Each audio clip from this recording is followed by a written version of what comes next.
Во домот на Чауш е пронајден избирачки список со лични податоци на жителите на општина Центар, пишува Дневник повикувајќи се на извори од истрагата.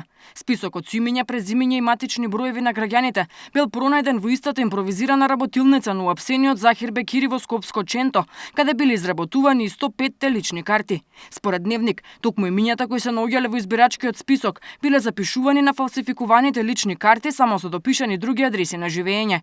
Пред неколку дена истрагата откри дека кај осомничениот Чауш се пронајдени голем број примероци за изработка на уште неколку илјади фалсификувани лични документи.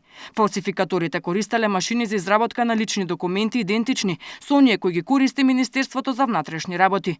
Јавното обвинителство исто така потврди дека полицијата при претресите запленила и машини, преси, секачи и друга опрема за производство на фалсификат документи идентична со опремата со која биле направени и пасошите кои весникот Фокус ги објави во наводната афера во ноември 2014.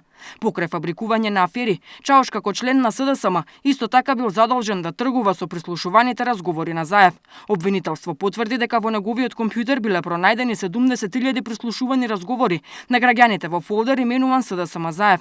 Покрај ова, во фабриката на СДСМ беа пронајдени и 120.000 украдени лични идентитети на македонски граѓани, афера за која досега никој од раководството на СДСМ не демантираше директна вмешаност.